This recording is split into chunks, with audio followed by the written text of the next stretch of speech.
நிறைய பேருக்கு முடி கொட்டுற பிரச்சனை இருக்குது. நிறைய பேருக்கு முடி இழுக்கும் போதே அது வேரோட முடியோடவே வரும். ஸோ அந்த மாதிரி ப்ராப்ளம் இருக்கவங்க கண்டிப்பாக வந்து தலை குளிக்கும் போது ப்ராப்பராக வந்து ஹேர் வாஷ் பண்ணணும்.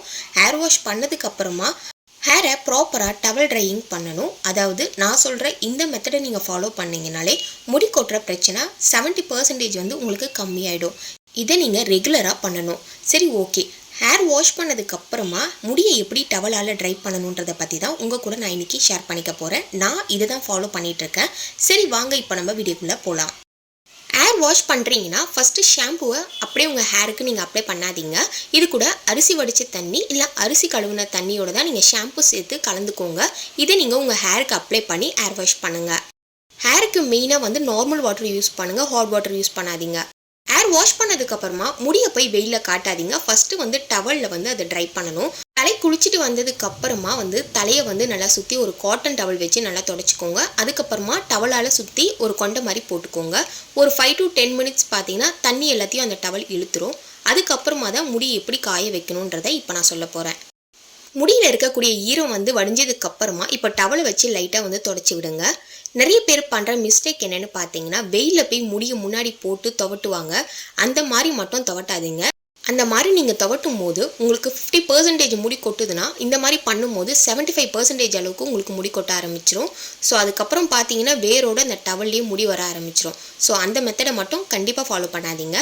நான் சொல்கிற இந்த மெத்தடை நீங்கள் ஃபாலோ பண்ணுங்கள். ஏன்னா எனக்கும் முடி கொட்டுற பிரச்சனை கம்ப்ளீட்டாக ஸ்டாப் ஆச்சு.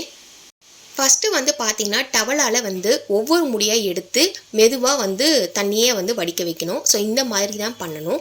இந்த மாதிரி ஒரு 5 minutes வந்து முடிக்கு நம்ம இம்பார்ட்டன்ஸ் கொடுக்கணும். அடுத்தது முக்கியமான விஷயம் என்னென்னு பார்த்தீங்கன்னா நீங்கள் சீப்பை வந்து யூஸ் பண்ணாதீங்க ஈரமாக இருக்கும் போது. நம்ம தண்ணியெல்லாம் வடித்து நல்லா ஈரம் போனதுக்கு அப்புறமா தான் பெரிய பல் இருக்க சீப்பு தான் யூஸ் பண்ணணும். சின்ன பல் இருக்க சீப்பு யூஸ் பண்ணக்கூடாது.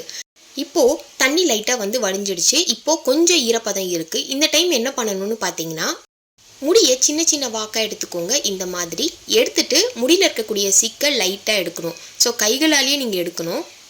இந்த மாதிரி நீங்கள் எடுத்தீங்கனாலே உங்களுக்கு முடி கொட்டுற பிரச்சனை கம்ப்ளீட்டாக ஸ்டாப் ஆகிடும். இந்த மாதிரி நம்ம பண்ணும்போது பார்த்தீங்கன்னா முடி வந்து கொஞ்சம் ஸ்ட்ராங் ஆகும். நம்ம ஈரமாக இருக்கும் போதே சீப்பு போட்டு வடிச்சோன்னு நினச்சிக்கோங்களேன், அந்த முடி கொட்டுறதோடு சேர்த்து சீப்லேயே இருக்கிற எல்லா முடியுமே அப்படியே வந்துடும். ஸோ இந்த மாதிரி பண்ணுறீங்கன்னா உங்களுக்கு நிறைய ஹேர்ஃபால் ஆகும். ஸோ ஹேர்ஃபாலை கண்ட்ரோல் பண்ணணும்னா இந்த மெத்தடை நீங்கள் ஃபாலோ பண்ணுங்கள். ஃபஸ்ட்டு வந்து முடியை லைட்டாக காய வச்சதுக்கப்புறமா கொஞ்சம் கொஞ்சமாக எடுக்கணும். நீங்கள் 2 சைடாக வந்து வடுவு எடுத்துகிட்டு கொஞ்சம் கொஞ்சமாக எடுக்கணும். இந்த மாதிரி நீங்கள் எடுத்து முடி அப்படியே இருக்கிற சிக்கை நீங்கள் லைட்டாக உங்கள் கைகளாலேயே வந்து எடுக்கணும். சீப்பை யூஸ் பண்ணாதீங்க. ஒரு 5 minutes கழித்து பார்த்தீங்கன்னா நீங்கள் பெரிய பல் இருக்க சீப்பை வந்து நீங்கள் பயன்படுத்துங்க. சீப்பால் முடியை சீவும் போது மேலேருந்து கீழே வரைக்கும் அப்படியே சிக்கை எடுத்துகிட்டு வந்து உடைக்காதீங்க. இந்த மாதிரி பண்ணால் கூட முடி அதிகமாக கொட்டும். ஃபஸ்ட்டு பார்த்தீங்கன்னா முடி வந்து வாரும்போது இந்த இடத்துல சிக்கு இருக்குன்னா ஃபஸ்ட்டு இதை உடச்சிட்டு அதுக்கப்புறமா கீழே இருக்க சிக்கை மெதுவாக கொண்டு வந்து இங்கே உடைங்க. முடியில் கொஞ்சம் சிக்கு இருக்கும், அதே மாதிரி கீழே எடுத்துகிட்டு வந்து இங்கே கொஞ்சம் சிக்கு உடைக்கணும். ஸோ இந்த மாதிரி பண்ணிங்கனாலே உங்களுக்கு முடி கொட்டுற பிரச்சனை கம்ப்ளீட்டாக ஸ்டாப் ஆகும். பாருங்கள், இங்கே சிக்கு உடச்சிட்டு அதே மாதிரி அந்த சிக்கு கீழே இறங்கியிருக்கும். இப்போது இந்த இடத்துல வந்து பொறுமையாக முடியை டைட்டாக பிடிச்சிட்டு சிக்கெடுங்க. அதே மாதிரி தான் 2 சைடுமே நீங்கள் சிக்கு எடுக்கணும். ஸோ இதே மாதிரி நீங்கள் வடுவு எடுத்துகிட்டு இந்த மாதிரி சிக்கெடுங்க. ஃபஸ்ட்டு வந்து ஈரமாக இருக்கும் போது நீங்கள் சீப்பு யூஸ் பண்ணக்கூடாது. முடியோட ஈரப்பதம் போனதுக்கு அப்புறமா தான் நீங்கள் சீப்பால் சிக்கு உடைக்கணும். ஸோ இந்த மாதிரி நீங்கள் ஃபாலோ பண்ணுங்கள். முடியில் எந்த ஒரு ஈரமும் இருக்கக்கூடாது. டவலால் ஃபஸ்ட்டு நீங்கள் ட்ரை பண்ணிவிட்டு கொஞ்சம் நேரம் வந்து முடியை தனியாக எடுத்து சிக்கெல்லாம் உடச்சிட்டு தனியாக வந்து எடுத்து வந்து முடியில் சிக்கு இருக்கிறதுலாம் லைட்டாக வந்து கைகளாலேயே வந்து நீங்கள் கோத்து நீங்கள் சிக்கு எடுக்கணும். அதுக்கப்புறமா ஒரு 5 minutes நல்லா வந்து முடி ஆறுனதுக்கு அப்புறமா தான் நீங்கள் சீப்பு பயன்படுத்தணும். அதே மாதிரி பார்த்தீங்கன்னா முடியை நீங்கள் பின்னாடி போட்டுட்டு லைட்டாக வந்து சீவி விடுங்க. இந்த மாதிரி நீங்கள் பண்ணாலே சிக்கே இருக்காதுங்க. இப்போது முடியை வந்து பின்னாடி போட்டுட்டு நல்லா வந்து துவட்டு விடுங்க. ஸோ இந்த மாதிரி பண்ணிங்கன்னா முடி வந்து 2ஆக வகுத்து பின் சைடு வந்து நல்லா வந்து ஈரப்பதம் இருக்க செய்யும், லைட்டாக இருக்கும். ஸோ அதை வந்து நீங்கள் நல்லா காய வைக்கணும். ஸோ இந்த மாதிரி ஃபேன் காற்றுலேயே காய வைங்க. வெயிலில் போய் நீங்கள் காய வைக்காதுங்க.